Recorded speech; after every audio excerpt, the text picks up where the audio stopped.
अस्सलामुअलैकुम। हम middle infection पढ़ रहे थे जिसमें हमने सुपरेटिव इन्फेक्शन से स्टार्ट किए हुए थे, जिसमें हम एक्यूट सुपरेटिव ओटाइटिस मीडिया पढ़ चुके हैं। इस वीडियो में हम डिस्कस करेंगे chronic superlative otitis media with its types. Now what is chronic superlative otitis media, जिसे इन शॉर्ट कहा जाता है CSOM। ये लॉन्ग स्टैंडिंग इन्फेक्शन होता है of the middle year.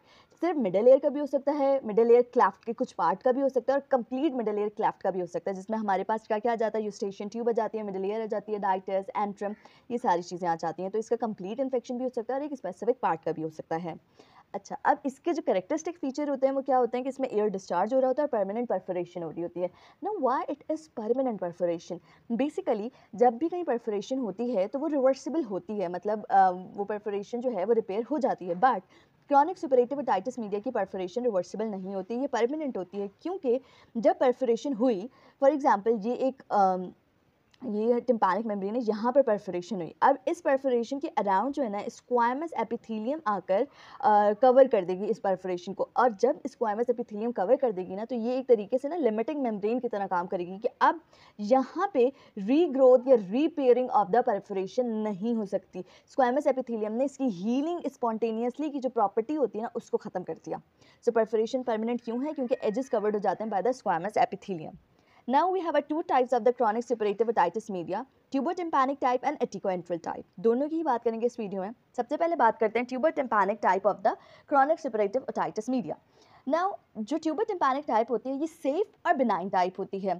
Safe क्यों होती है? क्योंकि इसमें बोनी डिस्ट्रक्शन इतनी ज़्यादा नहीं होती और इसकी प्रोग्नोसिस अच्छी होती है।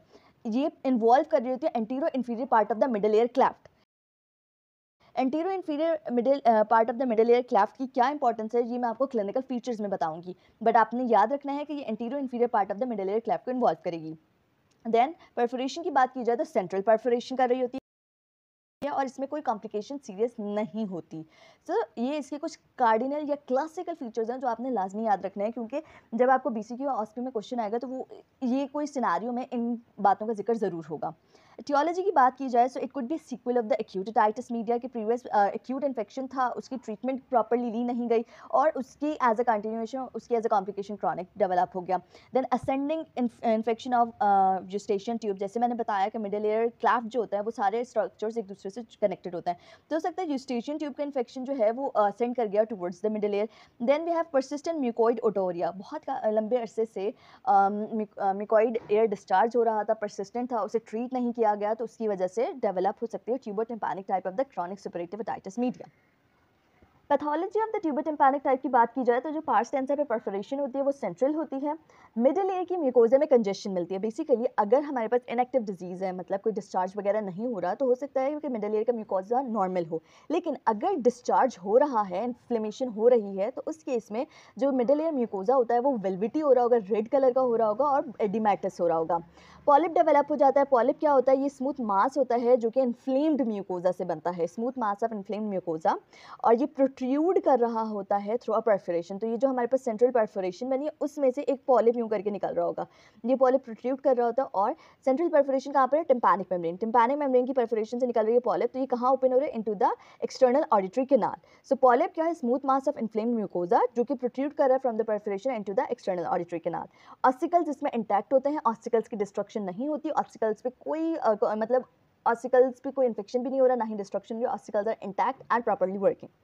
टिम्पैनोस्क्लेरोसिस क्या होती है? Tympanosclerosis is basically hyalinization and calcification of the subepithelial connective tissue, यानी जो हमारे पास कनेक्टिव टिश्यू है उसको वो कैल्सिफाइड हो जाए, दैट इज टिम्पैनोस्क्लेरोसिस। और ये हमें नज़र कैसे आता है? चॉकलेट डिपॉजिट की तरह नज़र आ रहा होगा on the promontory, ossicles, well, oval and round window. ये जितने भी प्रोमिनेंट फीचर्स होते हैं of the middle ear wall, जैसे promontory, ossicles, oval and round window, वहाँ पे चॉकी वाइट डिपॉजिट्स की तरह नजर आती हैं, ये calcification of the connective tissue.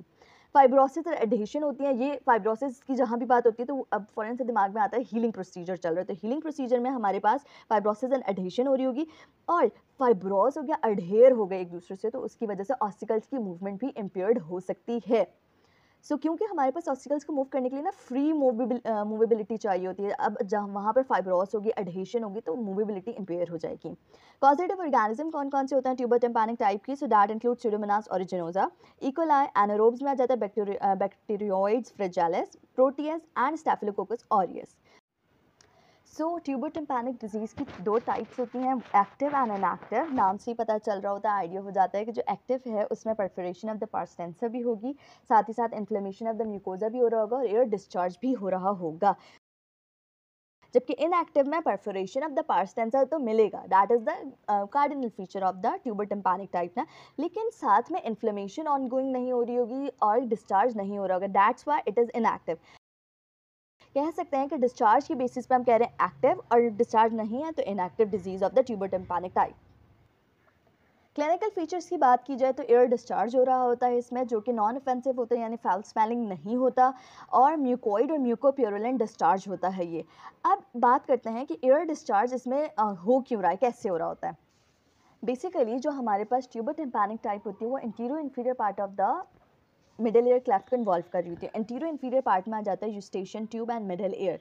So Eustachian tube और मिडल एयर जो होती है, these are lined by the ciliated columnar epithelium. So ये जो सिलिएटेड कॉलमनर एपिथेलियम होती है, ये क्या करती है, डिस्चार्ज इनकी वजह, इस एपिथेलियम की वजह से हो रहा होता है। सो जबकि इसी से कंपेयर करके यहीं पे अगर मैं आपको बताऊं, जो हमारे पास एटिको एंट्रल होता है ना, उसमें डिस्चार्ज हमें नहीं मिलता, क्योंकि वो हमारे पास पोस्टीरियर सुपीरियर पार्ट को इन्वॉल्व कर रही होती है, that is line by the cuboidal epithelium. So वहाँ पे डिस्चार्ज हमें मिलता नहीं है। ट्यूबर टिम्पैनिक में डिस्चार्ज एक कार्डिनल फीचर, एक इंपॉर्टेंट फीचर है। क्यों? क्योंकि ये हमें हमारे पास anterior inferior part of the middle ear cleft को इन्वॉल्व कर रहा है, that is line by the ciliated columnar epithelium. Hearing loss की बात की जाए तो कंडक्टिव टाइप होती है। राउंड विंडो शील्डिंग इफेक्ट क्या होता है कि हेयरिंग बेटर होती है in presence of discharge as it maintain phase differential. होता क्या है कि जब हमारे पास परफोरेशन हुई भी होती है, होल होता है, तो उसमें उससे साउंड वेव्स स्ट्राइक नहीं कर पाती because of the hole in the tympanic membrane. So उससे पेशेंट को सुनने में मसला होगा। लेकिन जब यही होल फिल्ड हो जाता है बाय द डिस्चार्ज, सो वो डिस्चार्ज काम करता है as a tympanic membrane, cover कर देता है ना वो उस होल को। सो उसकी वजह से साउंड वेव्स अच्छे से स्ट्राइक हो रही होती है और पेशेंट सही सुन पा रहा होता है। सो हियरिंग कैसे बेटर हो रही है, because of the presence of discharge, क्योंकि यही डिस्चार्ज रिस्पॉन्सिबल है कि होल को कवर अप कर देगा। So this is round window shielding effect. Perforation central होती है और मिडिल एयर म्यूकोजा जो है वो रेड एडिमेटस और स्वेलन हो रहा होता है। यहाँ पे मैं परफोरेशन का एक ओवरव्यू आपको दे देती हूँ। टिम्पैनिक मेम्ब्रेन की दो पार्ट्स होते हैं, पार्स टेंसर और पार्स फ्लैसिडा। सो उसी के अकॉर्डिंगली जो है परफोरेशन डिस्कस करेंगे। जो पार्स टेंसर की परफोरेशन होती है वो tuber tympanic type of the CSOM में मिल रही होती है, जबकि जो पार्स फ्लैसिडा होता है वो एटिको एंट्रल टाइप में मिल रहा होता है। पार्स टेंसर में भी फर्दर दो हैं, central perforation and marginal perforation. जो सेंट्रल परफोरेशन है, this is somehow safer type और इसकी प्रोग्नोसिस अच्छी होती है, जबकि मार्जिनल परफोरेशन जो है ये हमारे पास वर्स्ट टाइप होती है और ये CSOM में ये हमें मिल रही होती है, कॉलेस्टेराटोमा में मिल रही होती है। ये क्या होता है ये आगे हम अच्छे से पढ़ेंगे। अब सेंट्रल परफोरेशन की भी फर्दर टाइप्स हैं, anterior, posterior, inferior and subtotal. ये according to the handle of malleus इसकी पोजीशन डिस्कस कर रही होती है। और सब टोटल क्या होता है कि पार्स टेंसर का काफ़ी पार्ट इन्वॉल्व हो जाए, लेकिन जो इसका एनुलस टिम्पैनिकम होता है ना वो इन्वॉल्व ना हो। मार्जिनल परफोरेशन जो होती है ये एनुलस को भी डिस्ट्रॉय कर देती है, ये इतनी ज़्यादा एक्सटेंसिव होती है। इसमें भी टाइप्स होती हैं, posterior, superior, interior, inferior and total type. जबकि पार्स फ्लैसिडा में कौन सी परफोरेशन होती है, एटिक परफोरेशन होती है। अब अगर पिक्चर्स में भी देख लिया जाए तो ये हमारे पास हैंडल ऑफ मेलियस है, उसके इंटीरियरली प्रेजेंट है सेंट्रल परफोरेशन इंटीरियर, जबकि उसके बिल्कुल यहाँ पे मतलब पूरा सराउंड किया हुआ है, that is medium size central perforation. और जब ये हमारे पास सिर्फ एनुलस को छोड़ दे, मतलब ये अगर फॉर एग्जांपल इसको three parts of pars tensa consider किया जाए तो 2/3 पार्ट इन्वॉल्व किया हुआ है, लेकिन 1/3 पार्ट बिल्कुल ठीक है, तो दैट इज़ सब टोटल परफोरेशन। टोटल परफोरेशन तब होती है जब हमारे पास फाइब्रस एनुलस भी डिस्ट्रॉय हो जाता है, पूरी तरह से ये पार्स टेंसर में डिस्ट्रक्शन हो रही हो। Then we have attic perforation, जो कि यहाँ मिल रही होती है पार्स फ्लैसिडा में, और ये एटिको एंट्रल टाइप में मिल रही होती है। And posterior superior marginal perforation है दिस वन। सो होप से मैंने परफोरेशन आपको अच्छे से समझाई हो। असेसमेंट की बात की जाए तो ऑटोस्कोपी एग्जामिनेशन कर ली जाती है, देन एग्जामिनेशन अंडर माइक्रोस्कोप किया जाता है, जिसमें ग्रैनुलेशन टिश्यू मिल रहा होगा, स्क्लेरोसिस एंड एडहेशंस नजर आएंगी। ऑडियोग्राम में कंडक्टिव हियरिंग लॉस मिलेगा। Culture and sensitivity of the air discharge कर लिया जाता है ताकि स्पेसिफिक एंटीबायोटिक्स दे दी जाएँ for the treatment. Mastoid X-ray, ये CT स्कैन टेम्पोरल बोन किया जाता है। बेसिकली ये दोनों का करने का पर्पज़ क्या होता है कि बोन डिस्ट्रक्शन चेक की जा सके, लेकिन इसमें बोन डिस्ट्रक्शन नहीं मिलती। इसमें अगर कुछ मिल भी जाए तो that is clouding of the mastoid ear cells. Clouding of the mastoid ear cells क्या है कि इसमें हमारे पास जो डिस्चार्ज है उसकी वजह से डिस्चार्ज मिलेगा हमें इन द ear cells. इसमें बोनी डिस्ट्रक्शन नहीं मिल रही होती. बोनी डिस्ट्रक्शन एटिकोएंट्रल का एक स्पेसिफिक और इम्पॉर्टेंट फैक्टर है.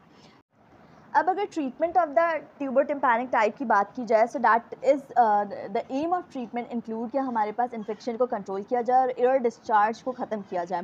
सो उसके लिए हम करते हैं removal of the discharge by aural toilet. Then ear drops दे दी जाती हैं. एंटीबायोटिक्स होती हैं neomycin and gentamicin. Systemic antibiotics दे दिए जाते हैं to prevent and to treat the infection. Then treatment of the contributory cause कि जो भी इसका प्रीडिस्पोजिंग रिस्क फैक्टर है या जिस वजह से इन्फेक्शन हो रहा है उसे ट्रीट करना. कोई एलर्जिक है, कोई टॉन्सिलाइटिस है, कोई एडिनोइड का मसला है तो उसे करेक्ट करना, उसे ट्रीट करना, क्योंकि जो मेन कॉज है ना उसे ख़त्म करेंगे तभी ये इन्फेक्शन ट्रीट होगा, ख़त्म होगा. सो उस कॉज को एलिमिनेट करना. सर्जिकल ट्रीटमेंट में आ जाता है कि कोई पॉलिप या ग्रैन्युलेशन टिश्यू है उसे रिमूव करना. रिकन्स्ट्रक्टिव सर्जरी भी की जा सकती है. इसमें क्या होगा कि हमारे पास जब एयर बिल्कुल ड्राई हो जाएगा, जो डिस्चार्ज खत्म हो जाएगा, उसके बाद आप मेरिंगोप्लास्टी कर सकते हैं विद और विदाउट ऑस्टिकुलर रिकंस्ट्रक्शन. इससे क्या होगा, मेरिंगोप्लास्टी में क्या होगा कि जो हमारे पास होल बना था जो परफोरेशन की वजह से, उसमें आपने ग्राफ्टिंग टिश्यू लगा देना है ताकि उस होल को हम कवर कर सकें और हेयरिंग जो है वो रिस्टोर हो सके. क्योंकि जैसे कि मैंने आपको बताया था कि हमारे पास राउंड विंडो शील्डिंग इफेक्ट हो रहा था बिकॉज ऑफ डिस्चार्ज से वो बंदा जो पेशेंट है वो सुन तो सही पा रहा था. जैसे आपने डिस्चार्ज ख़त्म किया तो होल अपेयर हो जाएगा और उस होल से जो हमारे पास हेयरिंग है वो ख़त्म हो जाएगी. तो उस हेयरिंग को रिस्टोर करने के लिए मेरिंगोप्लास्टी भी की जा सकती है. So this is all about tubotympanic. अब बात करते हैं second type of the chronic suppurative otitis media, that is atticoantral type. Atticoantral type के जो 4 इंपॉर्टेंट फीचर्स हैं वो ये है कि ये अनसेफ और डेंजरस टाइप है. डेंजरस क्यों? क्योंकि इसमें बोनी डिस्ट्रक्शन मिल रही होती है और इसकी कॉम्प्लिकेशन सिवियर होती हैं. Then it involve the posterior inferior part of the middle ear cleft. Posterior inferior part मैंने आपको प्रीवियसली भी बताया था कि कौन कौन से जो एटिक एंट्रम है उन रीजन्स को इन्वॉल्व कर रही होती है और they are lined by the cuboidal epithelium. तो क्यूबॉइडल एपिथेलियम होती है, उस वजह से इसमें एयर डिस्चार्ज का क्लिनिकल फीचर नहीं मिलेगा.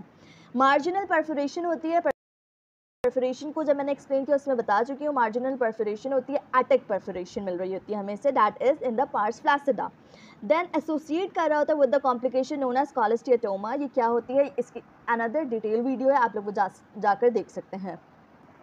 Pathology of the atticoantral type of CSM की बात की जाए, so that includes number 1 cholesteatoma. Cholesteatoma क्या होता है कि एक स्किन जो एपिथेलियम है ना उसमें चेंजेस आना. तो इसमें क्या होता है कि कैराटिनाइजिंग स्क्वामस एपिथेलियम हमें मिल रही होती है इन द मिडिल ईयर.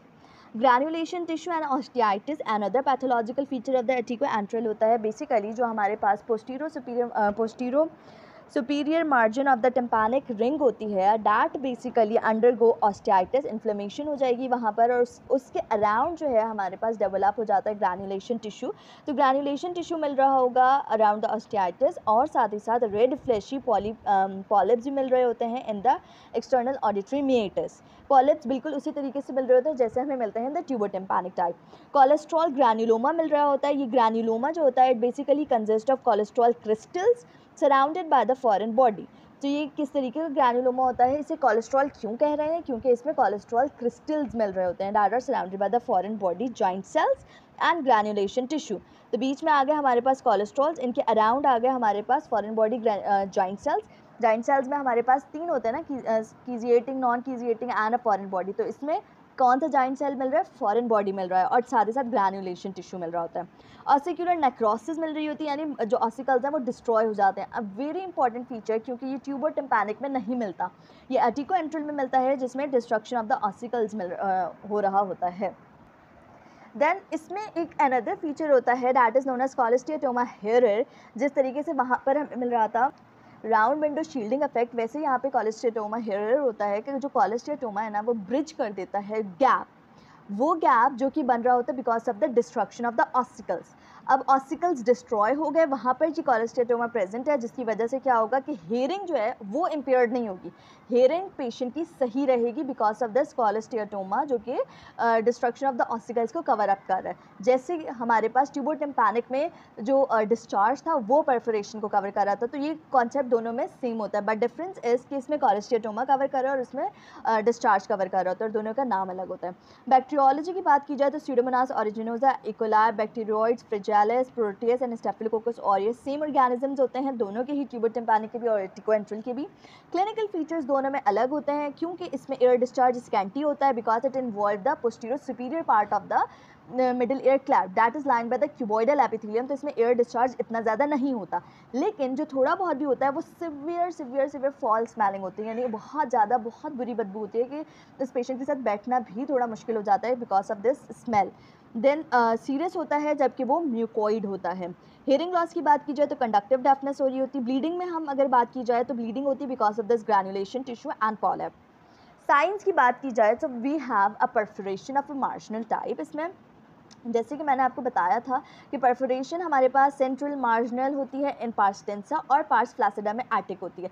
तो इसमें हमारे पास अगर पार्स टेंसा में परफोरेशन है तो that would be posterior superior type, posterior superior marginal type अगर पार्स टेंसा में है, लेकिन मोस्टली जो होती है वो पार्स फ्लैसिडा में मिल रही होती है, एटिक टाइप मिल रही होती है। रिट्रैक्टेड पॉकेट्स मिल रही होती हैं। रिट्रैक्टेड पॉकेट्स क्या होते हैं? This is the invagination of the tympanic membrane in the attic और posterior superior area of the pars tensa. So ये नॉर्मल वर्ड्स में आपने याद रखना है कि that retracted pocket are the invagination of the tympanic membrane. इसे मैं इन डिटेल पिक्चर से आपको समझाती हूँ कि इसकी स्टेजेस होती हैं। माइल्ड जो स्टेज 1 होती है वो माइल्ड होती है, स्टेज 2 में थोड़ी ज़्यादा रिट्रैक्शन हो जाती है कि कॉन्टैक्ट हो जाता है विद द इनकस, स्टेज 3 में मिडल एयर एटिलेक्टेसिस हो जाता है और स्टेज 4 में एडहेशन ओटाइटिस मीडिया हो जाता है। ये मैं आपको पिक्चर से समझाती हूँ ताकि रिट्रैक्शन पॉकेट का कॉन्सेप्ट अच्छे से क्लियर हो जाए। सो अब बात करते हैं रिट्रैक्शन पॉकेट्स की। That are the invagination of the tympanic membrane in the posterior superior area of the pars tensa. अब ये जो आपको डॉटेड लाइन नज़र आ रही है, जिसे अभी मैं रेड से वो करूँगी, दिस ये जो डॉटेड लाइन नीचे नज़र आ रही है आपको, this is a normal tympanic membrane position, but ये जो ब्लू से शो किया हुआ है this one, this is retraction हो रही है टिम्पैनिक मेम्ब्रेन की। अब रिट्रैक्शन हो रही है, स्लाइट रिट्रैक्शन है, माइल्ड रिट्रैक्शन है, तो ये इसमें हमारे पास क्या होगा कि जो इनकस है और टिम्पैनिक मेम्ब्रेन है ये दोनों एक दूसरे से जुड़ नहीं रही होंगी because it is a mild retraction. जबकि बात की जाए सेकंड ग्रेड की तो उसमें क्या होगा कि जो इनकस और टिम्पैनिक मेम्ब्रेन है ये दोनों आपस में जुड़ जाएंगी। ये देखेंगे इनकस है और ये टिम्पैनिक मेम्ब्रेन है, these both are in contact, और ये हमारे पास ग्रेड 2 है। जबकि ग्रेड 3 में क्या होता है कि हमारे पास जो टिम्पैनिक मेम्ब्रेन होती है वो क्या करती है, अडहेयर हो जाती है, लाई कर जाती है with the incus and promontory. So इसमें हमारे पास this is incus and this is promontory. So ये हमारे पास इनकस और प्रोमोन्ट्री के साथ अटैच्ड हो जाएगी, बिल्कुल ये देखें लाई किया हुआ है इसने, ठीक है। सो दैट इज़ अ ग्रेड 3। जबकि ग्रेड 4 की बात की जाए तो that is a adhesive otitis media. उसमें क्या होगा कि ये पूरी इस तरीके से लाइन कर जाएगी, पूरा उसके ऊपर लाइन कर जाएगी। जबकि ये जो ग्रेड 5 में दिखाया हुआ है ना आपको, ये क्या है कि 3 या 4th स्टेज है जिसमें वो इनकस से, या 4th स्टेज में इनकस और प्रोमोन्ट्री दोनों से ही एडहेयर हुई हुई है और साथ ही साथ परफोरेशन भी हो रही है। सो इन अ सिंपल वर्ड्स अगर मैं कहूँ तो जो ग्रेड 1 होती है वो माइल्ड रिट्रैक्शन हो रही होती है जिसमें कॉन्टैक्ट विद इनकस नहीं होता। ग्रेड 2 क्या होता है जिसमें कॉन्टैक्ट विद इनकस हो रहा होगा। ग्रेड 3 क्या होता है हमारे पास कि इनकस और प्रोमोन्ट्री दोनों से अटैचमेंट हो रही होगी। जबकि ग्रेड 4 में क्या होगा कि बिल्कुल रैप अप हो जाएगी, थिन हो जाएगी टिम्पैनिक मेम्ब्रेन और कोई हमारे पास मिडिल एयर स्पेस बचेगी ही नहीं। So this is all about retraction pocket. Then cholesteatoma कैसे मिल रहा होता है हमें, वो बेसिकली हमें मिल रहा होता है पर्ली वाइट फ्लेक्स ऑफ कॉलेस्टियाटोमा मिल रहा होता है। बिकॉज ये पर्ली वाइट क्यों होते हैं, क्योंकि दैट इंक्लूड्स कैरेटनाइज्ड स्क्वामस एपिथेलियम। तो कैरेटनाइज्ड की वजह से पर्ली वाइट फ्लेक्स मिल रहे होते हैं हमें। टाइप्स ऑफ एटिको-एंट्रल डिजीज़ की बात की जाए, इनएक्टिव एंड एक्टिव होता है। जो इनएक्टिव होती है उसमें रिट्रैक्शन पॉकेट्स मिल रही होती हैं इन अ पार्स टेंसा या पार्स फ्लैसिडा रीजन में। तो इसका जो फीचर होता है दैट इज़ रिट्रैक्शन पॉकेट्स की presence and that's why it is known as atelectatic ear. जो हमारे पास स्टेज 3 होती है ऑफ द रिट्रैक्शन पॉकेट की। जबकि एक्टिव में क्या होगा, डिस्चार्ज हो रहा होगा that foul smelling along with cholesteatoma that is squamous epithelium deposition. Diagnosis कैसे बनती है? ऑटोस्कोपी से। उसके बाद एग्जामिनेशन की जाती है अंडर माइक्रोस्कोप, जिसमें कॉलेस्टियाटोमा मिलेगा। Bony destruction, a very important feature of the atticoantral type of the CSOM।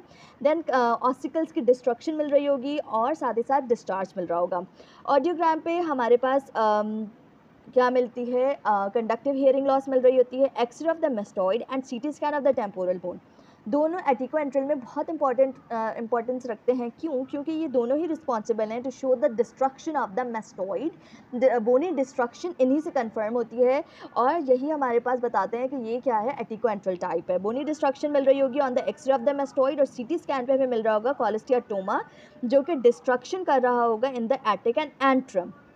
Then culture और सेंसिटिविटी किया जाता है फॉर द एयर डिस्चार्ज, ताकि हमें पता चल सके कि कौन सी एंटीबायोटिक हम दे सकते हैं to treat this infection. So बात की जाए treatment of the atticoantral disease की, so that include surgery. Surgery क्यों की जा रही है? To deal with the cholesteatoma. इसमें दो प्रोसीजर्स होते हैं, canal wall up procedure and canal wall down procedure. Canal wall down procedure की बात की जाए तो इसमें मेस्टॉइड कैविटी को ओपन किया जाता है into the external auditory canal और इस तरह से डिजीज़ को कम्प्लीटली ख़त्म कर दिया जाता है। जो भी डेब्रिस है, जो भी डिस्चार्ज है, उसे रिमूव कर लिया जाता है। इसमें क्योंकि डिज़ीज़ कम्प्लीटली ख़त्म हो रही होती है, इसलिए इसमें रिकरेंस चांस बहुत कम होता है, डिज़ीज़ रिकर नहीं हो रही होती और साथ ही साथ इसमें सेकेंड लुक सर्जरी की भी ज़रूरत नहीं होती। लेकिन इसका एक ड्रॉबैक की अगर बात की जाए तो वो ये होता है कि मेस्टॉइड कैविटी को क्लीन किया जाता है वंस या ट्वाइस इन अ ईयर। ये इसका एक ड्रॉबैक है या एक इसकी रिकमेंडेशन होती है कि 2 साल बाद जो है मेस्टॉइड कैविटी को क्लीन किया जाए। जबकि कैनाल वॉल अप प्रोसीजर में मेस्टॉइड कैविटी को ओपन नहीं किया जाता into the external auditory matters, posterior wall को इंटैक्ट ही रखा जाता है और इस वजह से एक बेसिकली डिजीज़ को रिमूव किया जाएगा विद द कंबाइंड अप्रोच। इसमें ओपनिंग नहीं होती किसी भी कैविटी की, तो इस वजह से क्या होता है कि कम्प्लीटली डिज़ीज़ ख़त्म नहीं होती, रिकरेंस चांस बहुत हाई होता है इनमें। सेकेंड लुक सर्जरी भी की जाती है और साथ ही साथ इम्पॉर्टेंट बात यह है कि इसमें जो मेस्टॉइड की क्लीनिंग होती है ना, वो नहीं करनी होती बार बार, कि विद इन अ 1 या 2 ईयर मेस्टॉइड क्लीनिंग जो यहाँ पे रिक्वायर्ड थी वो यहाँ पे रिक्वायर्ड नहीं होती। सो द सिंपल और ईजी वर्ड में अगर मैं आपको बताऊँ तो कैनाल वॉल डाउन प्रोसीजर में मेस्टॉइड कैविटी को ओपन किया जा रहा है एक्सटर्नल ऑडिटरी कैनाल में और डिजीज़ को कम्प्लीटली ख़त्म किया जा रहा है। कैनाल वॉल अप प्रोसीजर में एक कंबाइंड अप्रोच को यूज़ किया जा रहा है बट कोई ओपनिंग नहीं हो रही between the mastoid cavity and the meatus. Then reconstructive surgery and other important treatment plan of the atticoantral type of the CSOM, जिसमें हम क्या करते हैं? हेयरिंग को रिस्टोर करते हैं बाय मेरिंगोप्लास्टी या टिम्पैनोप्लास्टी। कंजर्वेटिव ट्रीटमेंट में आ जाता है, अगर स्मॉल कॉलेस्टियाटोमा है तो उसमें सेक्शन क्लियरेंस कर सकते हैं और अगर पॉलिप या ग्रैन्युलेशन है तो उन्हें सर्जिकली रिमूव किया जाएगा।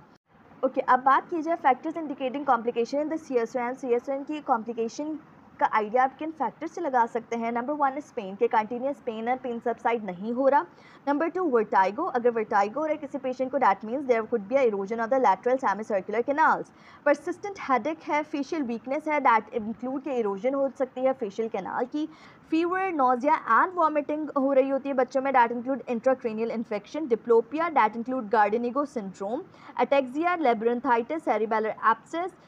इरिटेबिलिटी एंड नेक रिजिडिटी जो है वो शो कर रही होती है मैनेंजाइटिस के chances. Abscess around the air is could showing the mastoiditis. Basically जितने भी आपको मैंने डिजीज़ बताई हैं इन सबको हमने इन डिटेल पढ़ना है in the upcoming videos, because complication of the CSOM are very important from the exam point of view. तो उसमें मैं आपको डिटेल बताऊंगी, इसीलिए सिर्फ मैंने अभी रीड दिया है कि क्योंकि लेब्रेंथाइटिस, ग्रैडनिगो सिंड्रोम और एक्स्ट्राड्यूरल एब्सेस, मास्टोइडाइटिस, ये सब हमने इन डिटेल नेक्स्ट वीडियोज़ में पढ़ना है।